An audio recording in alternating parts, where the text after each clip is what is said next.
Suns fans, it's all over. 18-game win streak has been snapped. The Warriors have defeated them 118-96. It seemed like a close game at first. Ended up being a blowout. When I was a young kid, I used to cry after every loss the Suns had back in the Steve Nash era. Not very many losses. But tonight, I'm not going to cry. I think I'm a big boy now. But I might cry over one thing. John is not with us tonight. He might come in a little bit later. So who we got tonight is Coach Evan B. replacing John. How you doing, man? I'm doing great, all things considered. All things considered, doing well.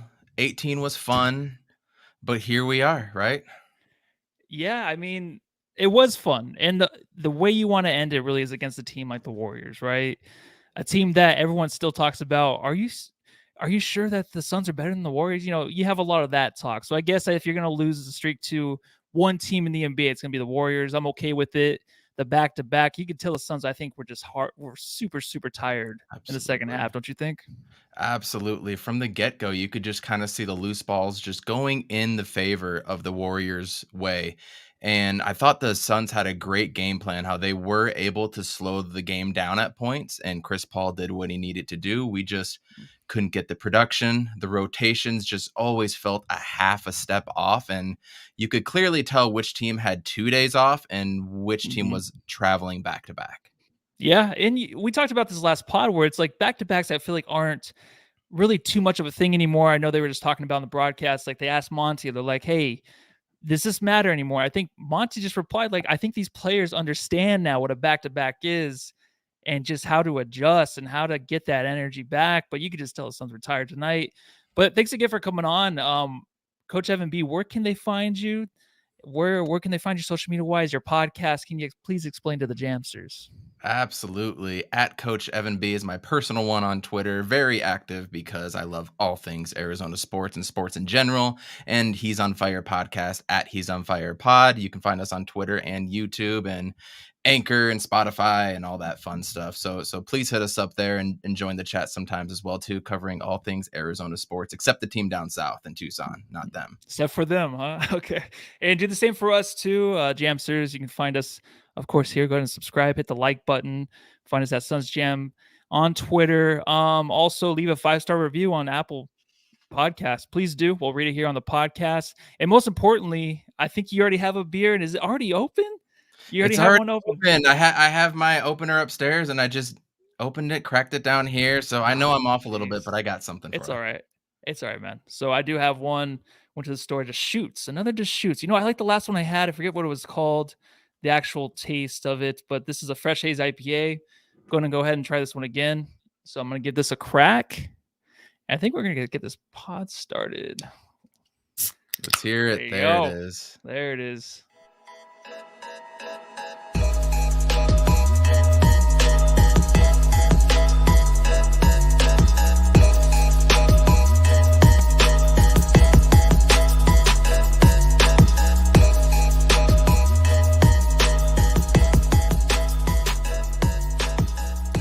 Again, the Suns lose 118-96.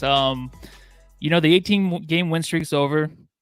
Now we can look to getting another win streak started, right? Is this something that's going to happen? After losing, it's such a weird kind of game. Mikal gets hurt a little early on.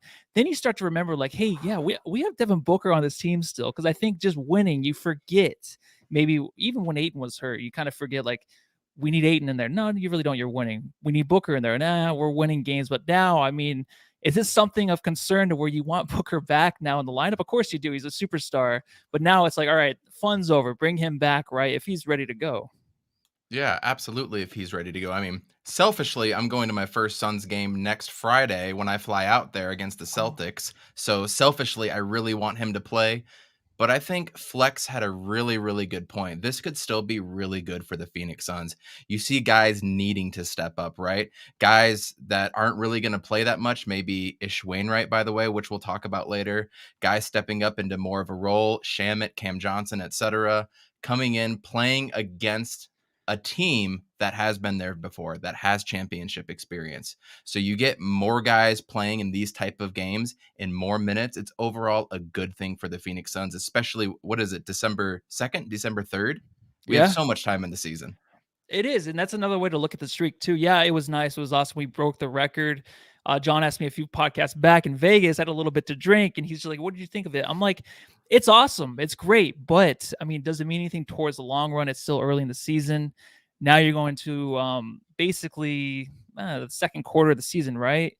And someone just put in the chat actually right now that we can maybe get the 20-game win streak going, which I don't know. Another streak, it's exhausting for us, right? It's a lot of work, but no, I seriously enjoyed it, and I'll pour one out for the streak. But first, Matthew, I got to ask. All right, Coach. So I actually got to ask you because John's not here, and I can't ask myself. That wouldn't make any sense. So when Steph Curry, I mean, his last game, it was his worst shooting performance last game against the Suns in his career.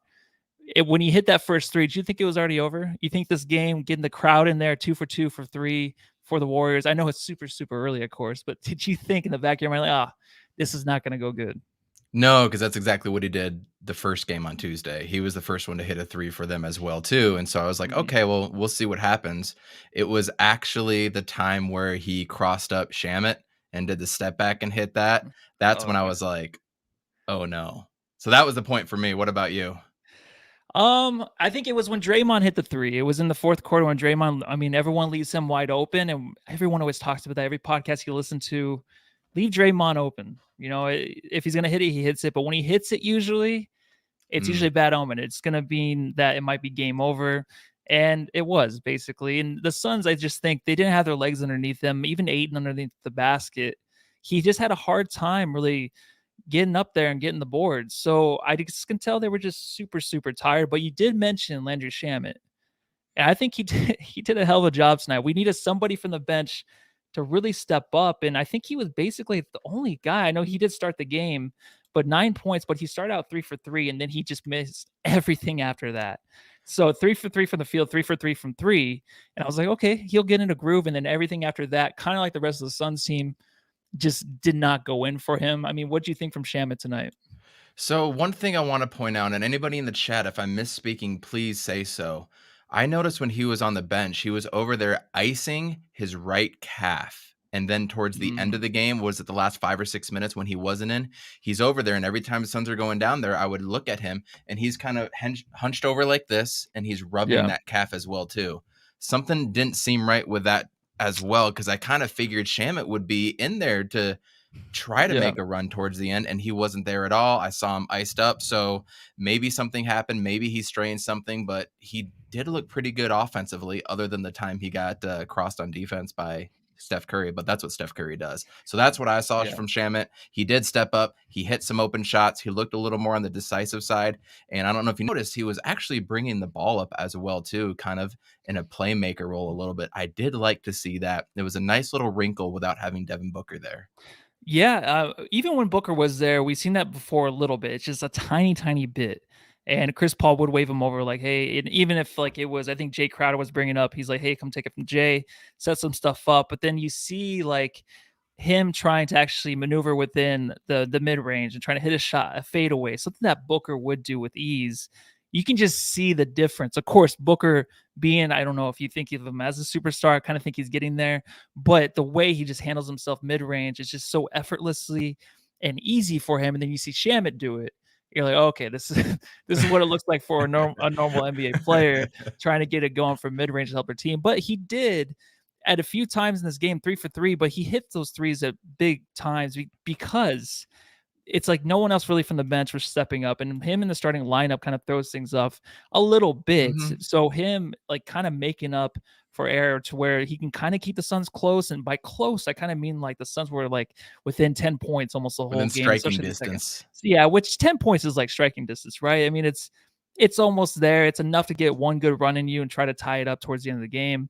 But he kind of filled a good role tonight. And another guy too, just to go into, actually, let me hit the drop for him because sometimes I'm bad at hitting the drops.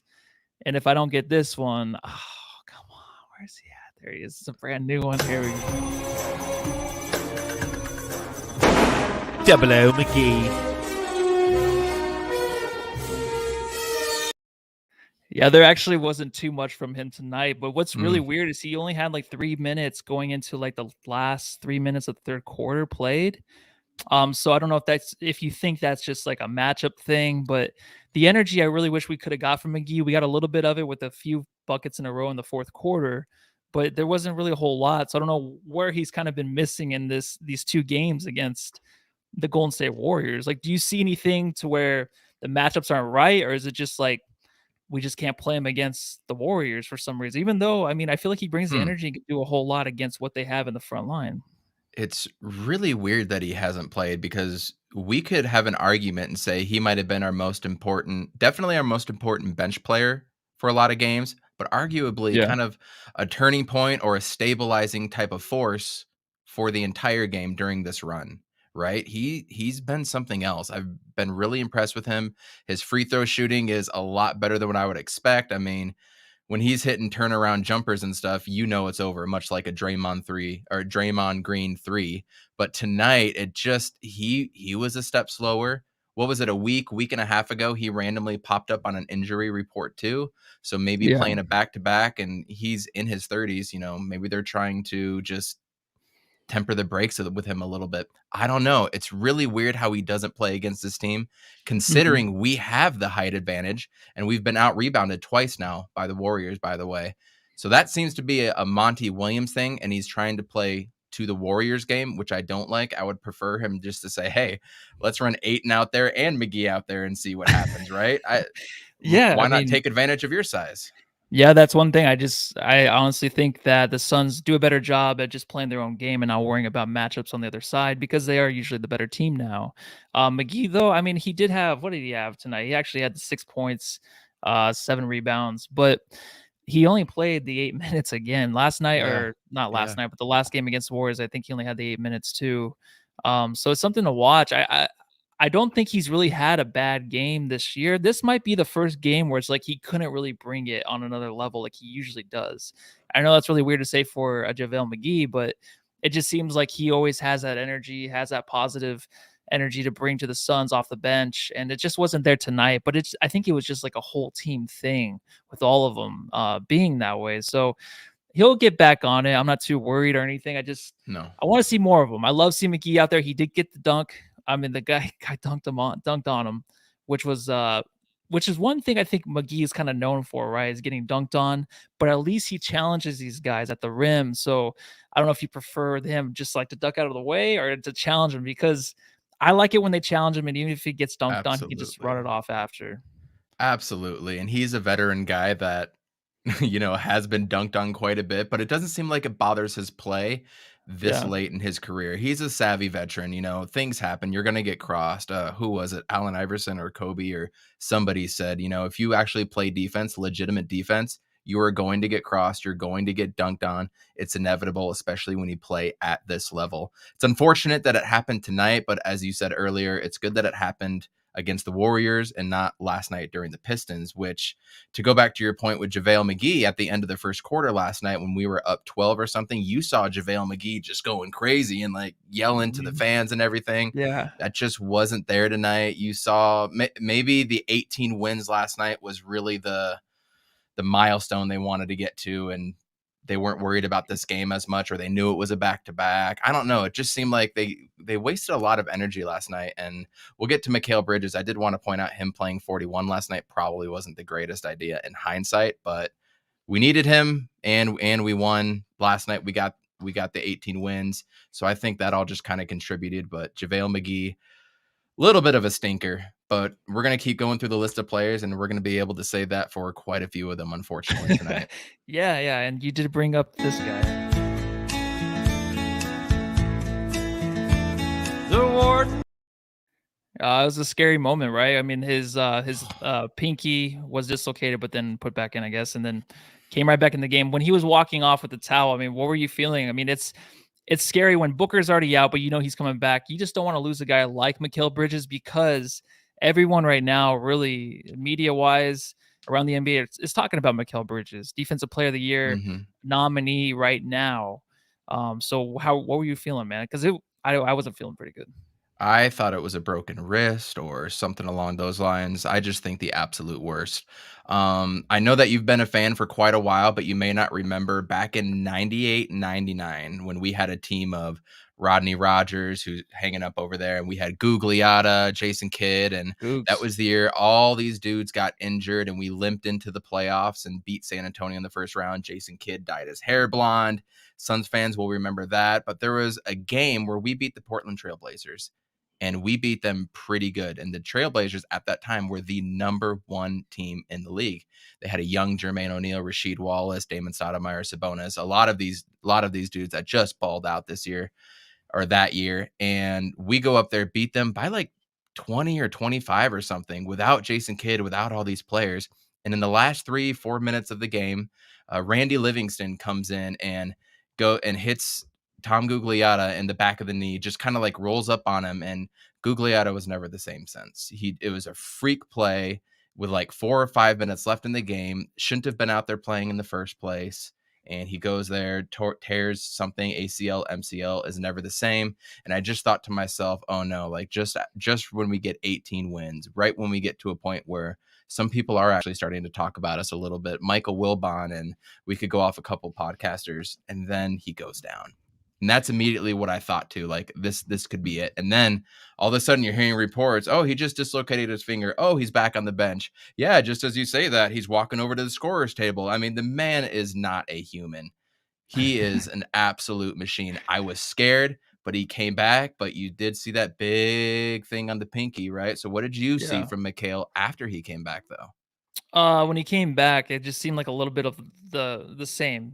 Someone actually brought in the pot up on the notes and the comments. Jamsters, thanks again for being here, leaving some comments. Where was it at? I just was here we go.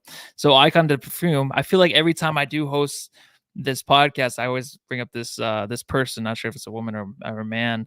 What was it? Just me, or was Mikal not on Curry that much even before the finger injury? And I don't know if you noticed, like, even last game against the Warriors, Draymond even hit on it too. I think it was his podcast where he talked about how the Suns as a team, their defense is just stellar. And Mikal, yeah, of course he's good, but he just thought it was more of a team defense against Curry.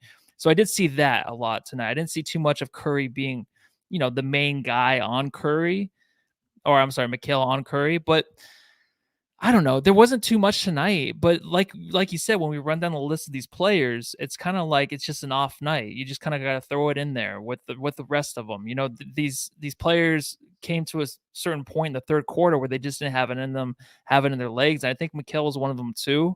The energy was still there. Tried to stay there through the fourth quarter, but it just wasn't anything. I mean, do you think that the defense as a team was really there tonight for Steph? I know Steph went off, but I don't think he can ever really stop Steph if he wants to go off. But last game, of course, their defense was really stellar against them.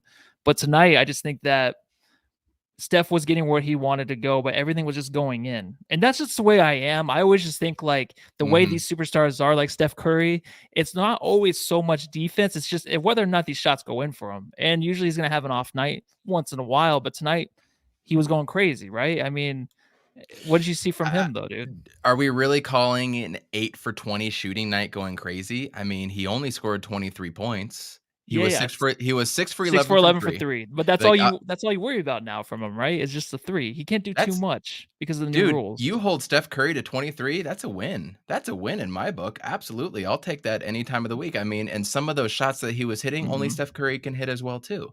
So we're a step behind on defense. Mikal doesn't play for a pretty good stretch in the first half, and he still only scores 23 points. Now, what they were doing last game is Mikal was shadowing him wherever he went last game, and it was beautiful to watch. They weren't switching. They weren't doing any of that. That didn't seem to be the case tonight. I think that's coaching. I think they don't want to have Mikal match up on him too much at this point. And then they have more film to study off of. They can go off of more tendencies. What were we feeling out there? Where could you go? So they played off of him a little bit. And I think what you need to do in those type of situations is throw everybody at him. Shamit, you're going to get a turn.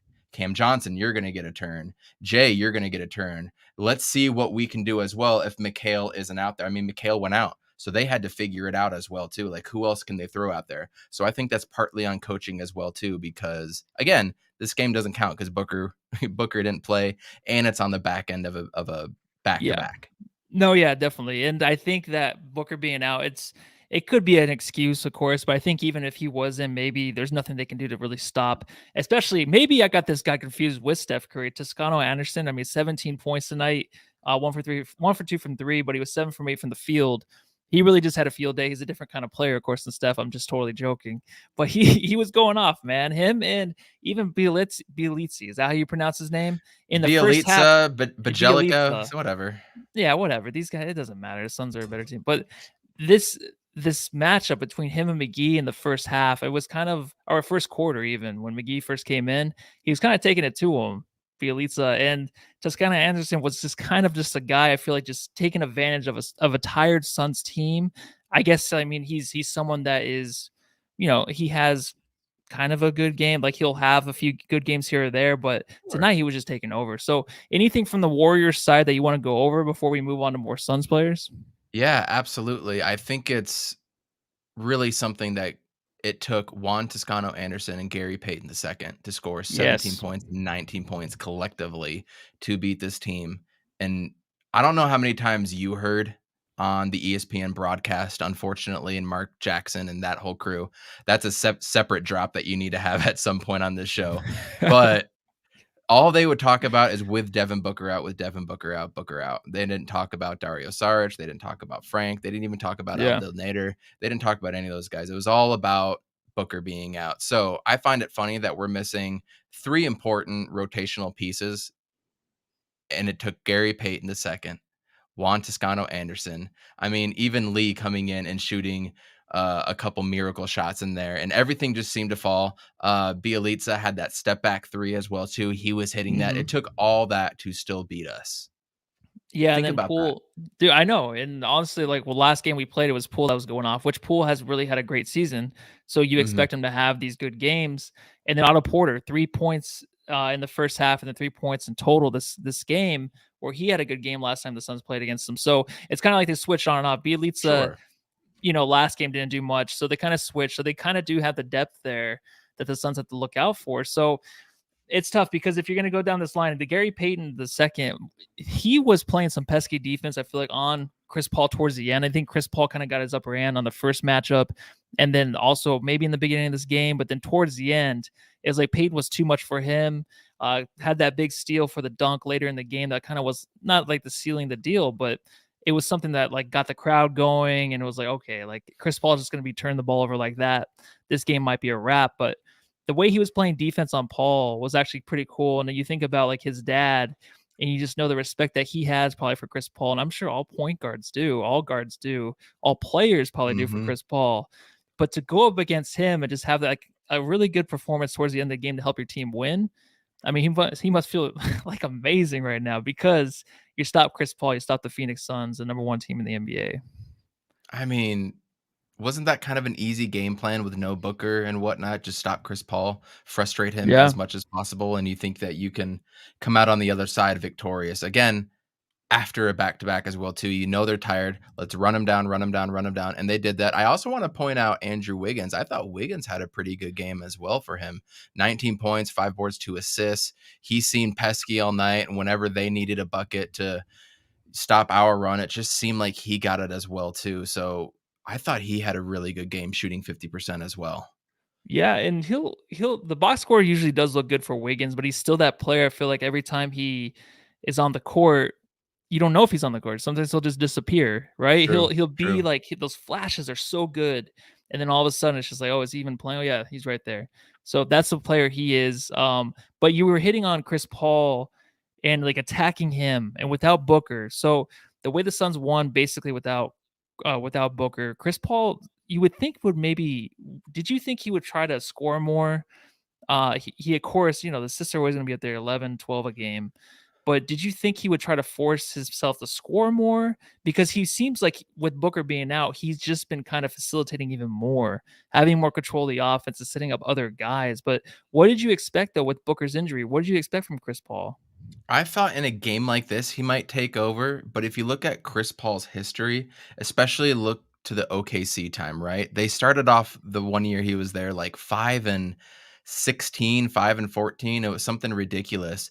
But all he did during that time was making other guys feel comfortable, giving it up to them, passing it to them. I think that's just Chris Paul basketball early Yeah. in the season. He wants to get other people involved, get their confidence up. So at the end of the season, he can either pass to them or take over when he wants to, because he's a guy that can take over whenever he wants. He really is.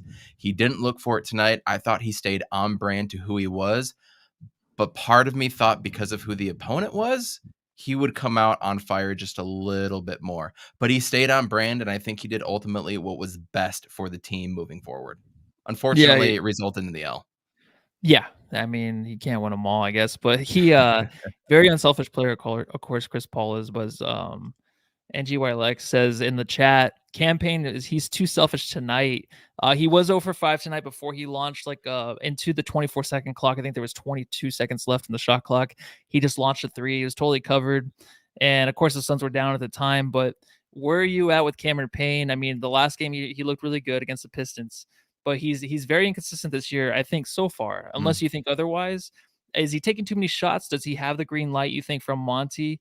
And should he start getting his teammates more involved? Because I feel like he is jacking up maybe way too many shots. Or do you like that? Do you prefer that from him? He reminds me of Leandro Barbosa when he comes in, just because he's that guy that needs to inject the offense. I don't know, and I don't think we've seen him necessarily run an offense, right? So him actually going out there, running the offense, possession after possession after possession is not his game. I mean, you look back to the bubble run, he was amped up and jacking up threes and scoring 20, 22 points a night.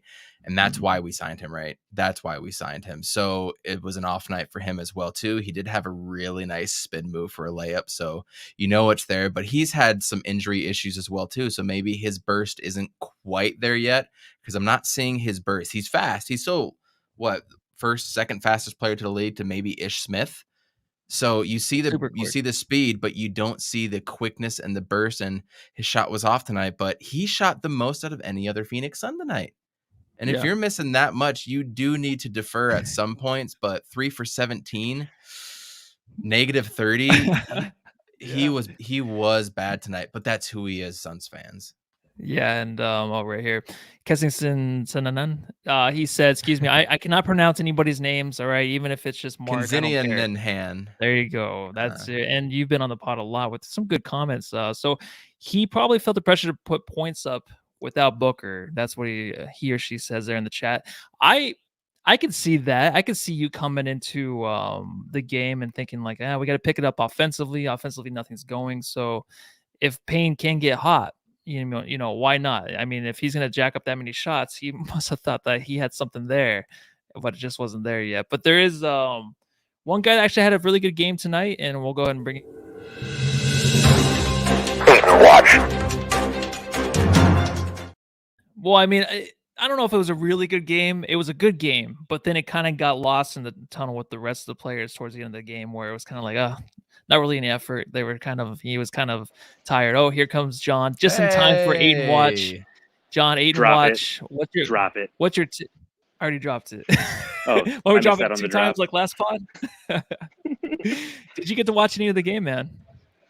Yeah, so I watched the first half while sitting on a flight delay at the Reno airport, and then I watched the rest of the game from my American Airlines in-flight, whatever the Wi-Fi thingy is. So I got to watch the game, and I just first and foremost, I just want to thank you, Coach Evan B, for hooking us up, coming on, helping us out on this one. Everybody, check out the He's on Fire podcast. You need to check it out. Fantastic content. You want to talk about somebody who's dedicated to the cause, anything Arizona sports, it's this guy right here. Give it up for Coach Evan B. My big takeaway, I guess, from this game, and you guys were just talking about it not too long ago, was, in the absence of Booker, where did those points come from? The shot attempts came from Payne. Unfortunately, he just couldn't kind of get it to go together. He looked a little discombobulated. But once again, Deandre Ayton played like a man, dude. He's a man, dude, man. Dude. Man. Is that your take? Yeah, he played like a man. He usually started off that way, but he played like a man, dude. He played great. I mean, the 23 I'm gonna walk through the airport. All right, that's cool. Are you gonna get frisked? Are you getting searched right now or no? No, the police are right behind me though. Oh, are they? Okay. All right. Yeah. So I mean, Da he did show up to getting to the free throw line too early. He did that a lot. It's just I think everyone just got kind of just weighed down towards the end. That's what he couldn't even like get up to get any kind of board or even try to swat a ball. And Chris Paul wasn't even yelling at him for it. So you just knew that they were all tired, right? Towards the end. That they were John, tired. I just think that they knew that they were defeated. They just knew that they were defeated, you thought?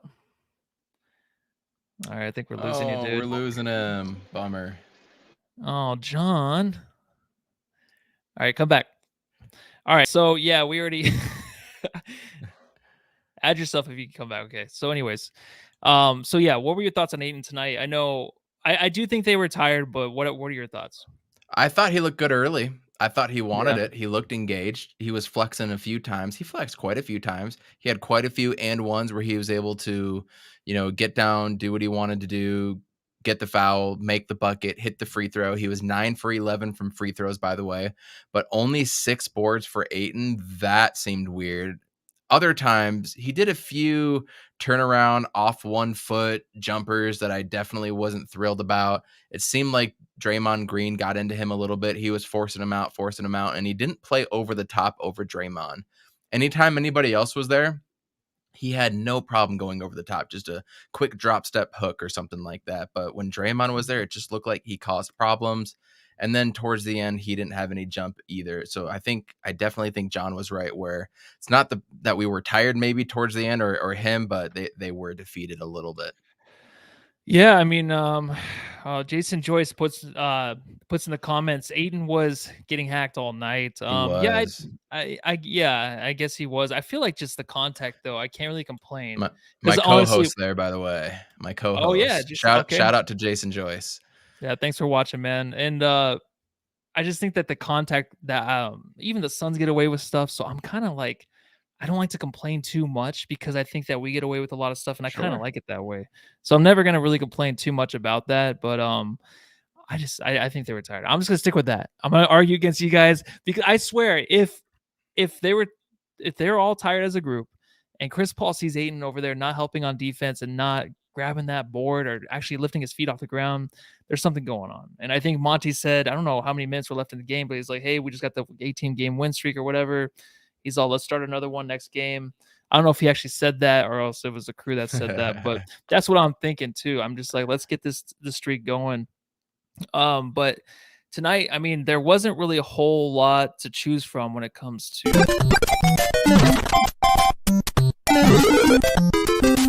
Jam Star of the Game. All right, so Jam Star of the Game, who do you got tonight? Because this is a tough one. I mean, with the Suns not winning, usually when we're winning, I have to go down the list of the depth chart, be like, who was it tonight? But who sticks out for you, man? Deandre Ayton it's got to be him, the high scorer of the game. He didn't have the greatest plus minus, but nobody did. But he went in there and he did what he was supposed to do tonight. But you could tell just the energy and everybody being down that we've talked about so many times already. It just wasn't there.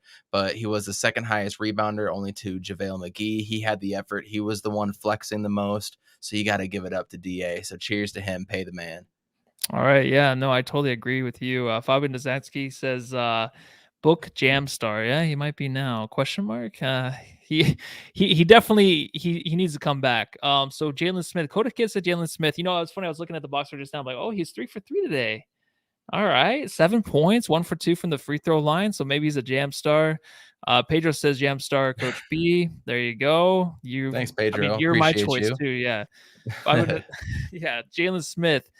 I just Ayton right here from Det Nibble. I don't know, who am I going to give it to? I'm going to give it to I'll give it to Deandre Ayton. I think it just has to be. I think it's just too much for him to really try to do everything, and then in the end, when the Warriors are just knocking down the shots like that and the crowd's going, that's hard to stop. That is difficult to stop on a back-to-back. So I'm gonna go Deandre Ayton on this. What about from the other side? Who did you think really just like was an annoying piece of crap from the Golden State Warriors tonight that was just like, all right, can someone just stop this guy, or else is it just What's going on? Don't you have a drop where a player comes out of absolutely nowhere and drops a whole bunch of Yes, points? we do, but I can't do it with this Warriors team because I think they're too well known. John did use it last time for the Warriors and use it for who did he use it for? It was Jordan It was Poole. Poole. Yeah. Yeah, but then Jordan Poole, like he's gonna be like the most improved player of the league. So I can't really use it for any of these players because I think they're just too well known. But since you brought it up, I'll just go ahead and The Jack Taylor Award for the guy who comes out of nowhere and scores a shit ton of points on you. all right, there you go, man. It's Juan Toscano, man. He went up and he absolutely yammed on JaVale McGee tonight. And I thought that was going to be a block going up. I really did. You know, last game he had, I'm trying to pull up the stats as I talk slowly to get it up, but last game he had, I don't even know how many turnovers. He was pulled in the game. It was kind of a shit show for Juan Toscano Anderson. And then to turn around, to think about that for 2 days, he turned it around, came out, did what he was supposed to do, and kind of didn't lead their attack, but kind of led their aggression when Steph Curry was out. So I got to give it to him. He came out, played the game, did what he was supposed to do after having a piss poor performance. So shout out to him. You know, that's a man right there. Yeah. No, you're right. And if there was going to be a jam start tonight when the game started, it was maybe going to be Jay Crowder because he looked like he was going to get things going. He had like the little midi, he did the whole floater, he had the three. So I was like, okay, and then he's going, and then Chris Paul gets everyone involved. Really, and at a certain amount of time, he's just like an assist to three different players within a couple minutes to get the Suns back within 5. So then, like, those are 2 players I was thinking of, like, okay, these might be contenders, right? And then kind of just fell off from there because what you were seeing from the Warriors and Toscano Anderson, like, that guy, could he be like the guy when we play them in the playoffs? I'm sure we're going to. I feel like this is a team we're going to have to play in the playoffs because they're the most talked about team. And then Clay's going to come back. We're going to play him. It's going to be annoying as hell because right now, the way the Lakers are playing and the way things are looking for them, I'm like, just if we stay away from them, or even if we play them, it'd be nice. But right now, I think the Warriors are going to be the team the Suns have to play just because of the annoying factor. And that's going to be a guy that's going to be like, God, can you just stop? It's kind of like a Kyle Kuzma in a way. Even though Kuzma this year has kind of revamped his career, it's kind of like a guy. It's like, all right, can you stop this dude? He's just going to go off against the Suns. So I could see that happening in the future.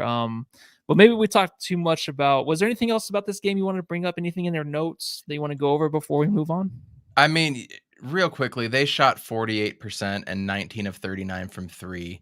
That's really hard to beat. But I've got the stats up from the last game, and Juan Toscano Anderson had 2 points and 5 turnovers in 13 minutes last game. So he came out and completely changed the narrative, and that takes balls to do. It really does in the NBA to come out and do that as a fringe rotation player. So, good on him to do that. But I'm watching some of the replays on ESPN of last game, and just watching how crisp we look, just the movements, everything that we were doing. This just seemed like a complete different team tonight, and they didn't give up, man.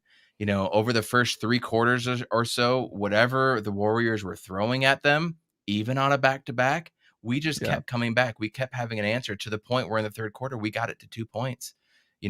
Steve Kerr had that really weird challenging the Draymond Green and Jay Crowder steal and layup or whatever, challenged that, got it down to 2. And then all of a sudden it was a 3 missed field goal, a 3 steal, a 3, and it's 11-point game. And that was kind of that.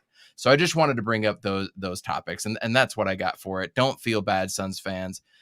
This looked like a completely different game than 3 days ago. And it's okay. And it's okay to be humbled just a little bit when it's December 3rd. You still got more to fight for. Yeah, and you do bring up humbled, but I feel like this team, when they're winning, because Dave King brought up on the tweet that, when the Warriors were going crazy, they're knocking everything down. Their celebrations, everything are just kind of outrageous, right? It's just nonstop. And I know the Suns have Jay Crowder. Booker doesn't do much of celebrating. Chris Paul, hell no, he doesn't do any of it. So I feel like this team is kind of just that way already, kind of humble a little bit. So even like when they are on the 18-game win streak, it doesn't matter because I feel like they can hone it, and that's why they go on an 18-game win streak, because they don't get too big-headed, right, John? Speaking of big heads, Yeah, I'm just joking. absolutely. speaking of big heads, there at the Sky Harbor International Airport. A place that Coach Evan will be, next week, right, Coach? You're coming down here to watch some Suns basketball and some Cardinals football? Next Friday, Suns and Celtics. Absolutely. Dude, wow, what a let's matchup. go. Are we picking you up? Who? James? My dad is. My dad is. I haven't seen him in 2.5 years because of the pandemic and whatnot. So it's going to be an amazing time to see him. Very cool, man. Well, one thing I want to throw in here just real quick, because I'm sure you guys will lose me again. Fuck Mark Jackson. Fuck ESPN. Thank you. That jerk off of a broadcast that occurred for an hour and a half was nothing but a love fest for the Warriors. And that's the kind of shit that pisses me off. Because again, like, I get it, you're going to go with the storylines, and Steph Curry is a great storyline. But every time they would cut to a break, it would show the history of the Warriors, 75th anniversary history of the Warriors. And I get it again. They're at home, they're playing, so they have the big 75 on the court. But I mean, it was just a non-stop ESPN tribute to Steph Curry. And you could hear it in the announcers when you had Juan Toscano Anderson shooting a three. He's like, Toscano Anderson shoots a three. Oh, didn't make it. Like they said. Oh man, he got so far. Dang, it's a good pick though, right there, John. What's that? You went out a little bit. You went out. You just got back. You went out. You said he hit the three. I did. Yeah. You said he hit the three. Mark Jackson was like, "Oh, dang it, he missed it." And then what else? Right. Go Suns, baby. Let's go. Okay, now he's out of here. Okay. Hey, at least he tried. All right. Great content for your audio listeners. I was actually gonna bring that stuff up too, because there's a lot of that. I feel like there's a whole win streak. I feel like we as people try to ruin anything that's good, right? So we focus on the media. We focus on these guys, the talking heads, talking about everything else but the Suns. So I mean, does that really bother you too much? Absolutely. I was at halftime. Stephen A. did call Mikal Bridges Mikal Bridges, and I think he noticed it, but then he tried to fix his name, but then I don't think he remembered his first name. So you get a lot of that stuff. I mean, how much does this bother you, dude? Because I mean, to me, it doesn't. I don't care. I just want to watch the Suns, and that's all I care about. But what do you think about it? I think it matters to a point. When you live out of market as well too. When I haven't lived in Phoenix since 2000. Right. Okay. I lived there for a quick summer as well. I was born and raised there, so always followed. So back in the day before social media, that's what you kind of depended on for your sports intake. You really didn't have all the podcasts as you do now. Nowadays, you're kind of learning. You're going to get more and better NBA content from podcasts like yours, like mine, from other smaller ones around the country. That's where you're going to get the really good content. But to have the type of blatant disrespect that they've had during this win streak is ridiculous. My other co-host, Amit, he posted just the little description. I don't know if you have DirecTV or YouTube TV, but when you're scrolling through it and you hit on something and it has just a little description of what's going to go on, even on the damn description on DirecTV, it says the Warriors try to extend their win streak to 8. Are you kidding me? It's things like that that's annoying, but honestly, bring on the hate. More fuel to our fire, bigger chip on our shoulder, all that, because we as Suns fans, I thought, got a little on the cocky side when we got to the finals. The money counting guy in the finals, things like that. Mm-hmm. So in a way, we deserved it, but we also had 10 years of trash. So what are we supposed to do? Not celebrate it?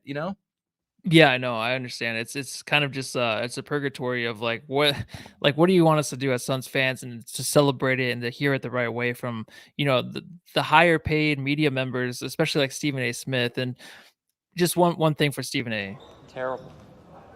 Take a lap. I mean, when you're actually just calling Mikal Bridges Mikal Bridges, I mean, I understand people mess up. I mean, listen to me on a podcast. I stumble my way through. I'm like Deandre Ayton, the few first 4 minutes, I stumble my way through until I can find something. I find a grass and I'm okay. But when you're paying like Steven, when you're on ESPN, the halftime show, you got to know your stuff. At least have an earpiece of someone just running the names. And you and I don't get paid for this, bro. You and I don't get paid for this, and they're supposed to be studying. So there's no excuse. We don't get paid for it. He does. There's absolutely no excuse. Yeah, I don't know what else to say, but the streak's over, so now we'll actually get no coverage at all. So I hope we can all enjoy that. The Suns do play. They have the weekend off, so Saturday, Sunday off. They do play the Spurs coming up Monday here in Phoenix. Any thoughts on this? I don't know. I mean, for me, I've only watched the Spurs maybe like a couple minutes this year, especially when Mhm. they play the Suns. That's about it. Any thoughts on them? The preview? What can you expect? Anything like that? I know the bigs, all that. There's a few names here and there, but it's not a good team, obviously. So, any thoughts on the Spurs? Hate to spring that No, on you, but yeah, any, no, absolutely. So they play the Warriors tomorrow night, yeah. and then they're gonna get a day off, and then they play us. So Warriors are going on a back to back. Let's see what the Warriors do on a back to back. God forbid, right? And the Spurs, I actually watched their game last night against the Blazers, which the Blazers, man, I thought Chauncey Billups was going to do some things for them, and they just turned out to be worse than what they are. Mhm. So that's a different discussion. But I watched them. Things that stuck out: DeJounte Murray. I'm worried about DeJounte Murray. That guy is a point guard Mikal Bridges. He is long. He is scrawny. He gets in the passing lanes. He has a lot of energy. The kid is young. I like everything that I see about him. So he's the player to watch for on their team. You kind of go down the list and you see guys that have done some things against us. Number one being Doug McDermott. Doug McDermott has gone off on us. I don't know, however many times. Bryn Forbes is the guy that can hit the three and hit it timely. He hit 3 or Mhm. 4 in a row when Portland was starting to make a run last night. So they've got guys that can do some things against us. And then, Lonnie Walker, Devin Vassell. But watch out for Thaddeus Young, y'all. Thad Mhm. Young is playing on Monday against us. He's going to play tomorrow, obviously. But he came out with an article. I wanted to bring this up to you, Yeah. Matthew.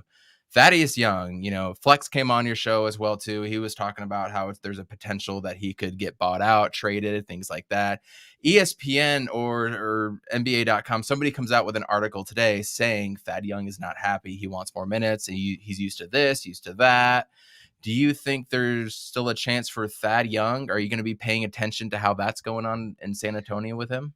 Yeah, I feel like that's the one thing the Suns can pull off and everyone be happy. Suns fans, Thaddeus Young, we can all be happy together if you were to join the Suns because you're giving up what sticks, maybe I don't even know. Just He it's gonna might be get bought players. out at this point. Who knows? Yeah, I don't know how it's gonna work out. I still think he's probably just the one name out there. I mean, we were talking about trades last pod, and it's just like you don't want to ruin the chemistry. You don't want to move anybody out of Phoenix right now that's part of this core. And Sticks Sure. really isn't right now. He might not ever be. So he's that one name that you're thinking like, okay, he might be moved.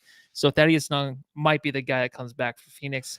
It's just looking like that's going to happen, right? I mean, Flex did Yeah. talk about how serious he was about that happening like 100% before. And of course, things happen where it falls through, but it's still, he even said by the trade deadline, it's something that might still happen. I'm still a believer in it. I think it will help the Suns. Definitely. Absolutely. He's playing the least amount of minutes in his career, and he was a rookie in 2007, 2008, if that says anything. So he's playing the least amount of minutes at a point Yeah. in his career where he wants to chase rings, if you will. I can absolutely see that. Also, you got to take a look at some of the teams that are crumbling right now, right? Look at the Indiana Pacers and Torrey Craig over there potentially. Everybody loves Torrey Craig. I'm not 100% sold on him for my own reasons. So maybe the Blazers, a couple of teams that are going down. Maybe Robert Covington could potentially show up. I mean, they just fired their GM over there. Like, you never know what's going to happen in an NBA season. But look at the teams that have high expectations, supposed to be up there, that are crumbling, that might want to tear it down. And those are some of the ones you want to look at. Last year with the Magic, it was a complete fire sale when they started 5-1 or something like Yeah. that, even without Jonathan Isaac. So look at those teams, but Thad Young still seems like to be the main option at this point. So it was an interesting article to come out today, and it's a month and a half-ish before the trade deadline. So we'll see, or 2.5 months. Is it in February or January, Matthew? I'm forgetting right now. I'm thinking February, but I'm sure the GMsters would know for sure. That's what the best Yeah. part about doing this live pod is because I don't know anything. So then they just pretty much answer everything. So Let us know, it'll be a trade good one. deadline, y'all. Yeah, we got to know that for sure. And there was really quick before we get out of here, there was a question asked on Twitter. Bobby Newport at Bob and Mild. He asked us suggest for discussion. Is this team built for coming back in large deficits against a team that can pile on it pile it on, like the Warriors tonight. Never really get into those situations. So basically, I mean, this is a blowout win by the Warriors. But do you think the Suns are basically built to play against these teams that can just go on runs? You know, can the Suns match that? I say yes, but I think the Suns play defense and they slow things down to never really get to that point. But any thoughts on that? I mean, it's just a quick question if you want to just go ahead and answer that. That's an interesting question, but absolutely. And you got to remember, in the playoffs, there's not going to be a back-to-back.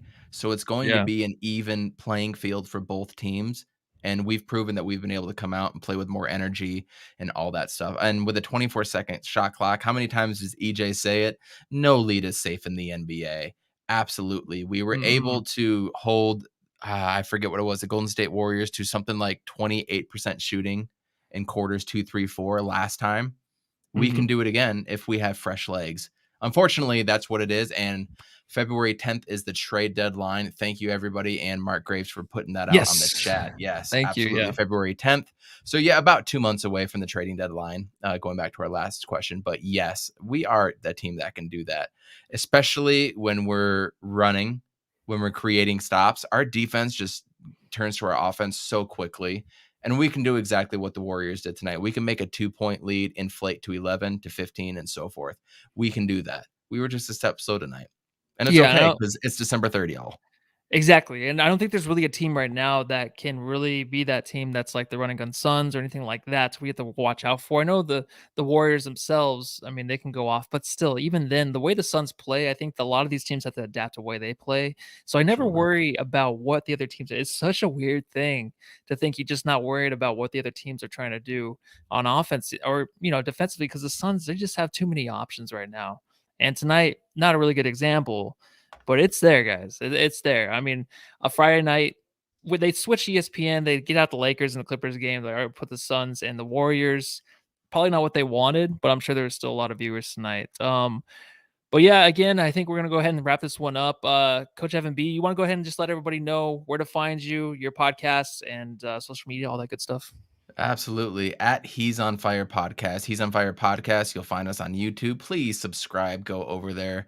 Hit the like button as well, too. And hit the like here. We have 60 people watching and only 23 likes. So please, what does Suns Geek say? Hulk smash that like button, just like all the other YouTubers. But He's on Fire Podcast. We're over there. We are on every Wednesday and Sunday night at 9:30 p.m. local Valley time. So please come check us out. Subscribe there. We're on Anchor, Google Podcast, Spotify, Apple Podcast, or Google Playlist, Apple Podcasts, and at Coach Evan B is my personal on Twitter. Very active because we love sports, and that's who we are.